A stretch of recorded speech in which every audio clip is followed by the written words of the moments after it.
English language the easier way. Number 1, using sentence pattern. For example, I go. I go to the park. I go to school. I go to the movie theater. Number 2, I will help you to learn the sounds of vowels.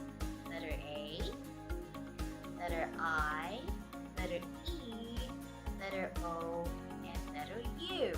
So these letters have multiple sounds.